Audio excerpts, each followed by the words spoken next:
I'm trying to think of I'm trying to think of something that's not going to go overboard because Slick.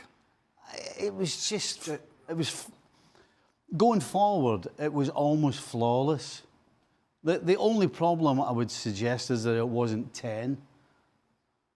I mean that's kind of all I've got to say. I mean the way they moved the ball around, the movement was fantastic. The middle of the park again dominated completely. The back line had pretty much nothing to do and fell asleep because it was so easy. But, you know, as a unit, in terms of the way they played, I mean, I can't think of anything other than really good things to say without going overboard. It was just easy. It's okay to say good things. If Liverpool could play Tottenham every Saturday between now and the end of the season, I'd put money on them right now to walk the Premier League. That's how good they were today.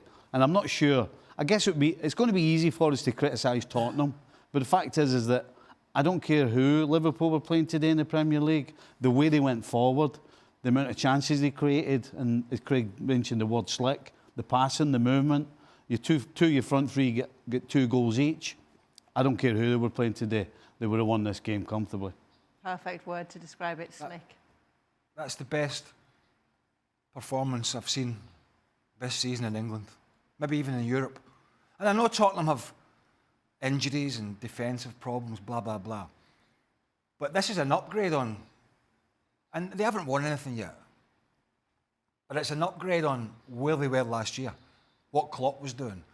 It's much more composed. It's much more clinical, even though it could have been more. Slick is the word for me. It's just, it just moves round so seamlessly. People in positions. And again, Gravenberg, just when Liverpool are attacking, he's putting himself in the right positions to be in a good defensive shape. It was supremely impressive. And it could have been double figures. It could have been. They're the team to beat in the Premier League. There's no doubt. They're better than Arsenal. They're better than Chelsea. And of course, City are falling off the cliff. They play like that. And if they can bottle that, they'll win this league. They're going to win it.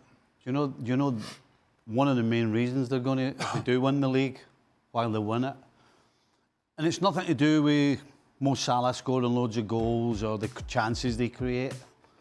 The best teams, and certainly the best teams I played in that won titles, when they're going forward, what goes on behind that is so important to winning the title as opposed to just winning a game.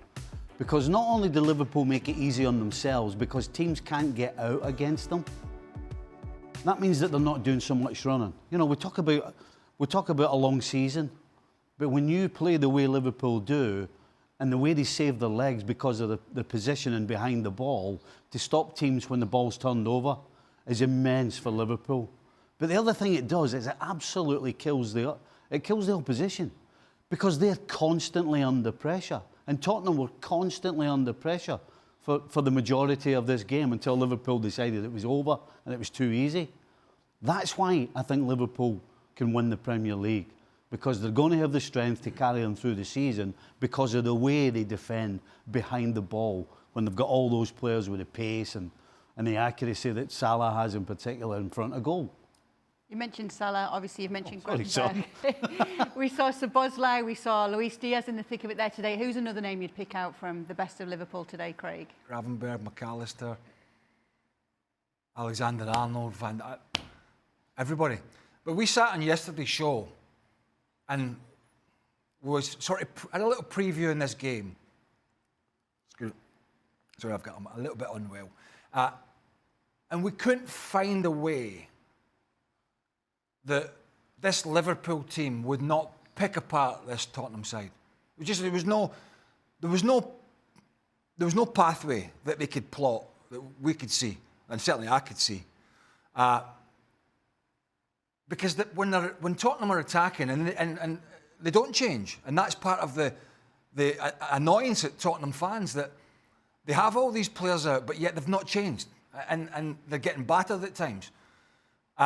And it's his reluctance, Postecoglou, to change that's led again to a game that could have been 9 or 10. And so when you looked at the two teams, and how they were going to play, it was no surprise Tottenham came out and were a little sharp at the start, and Liverpool just waited, and then they picked him off. And they exploited the spaces that this Tottenham team leave in abundance, huge gaps.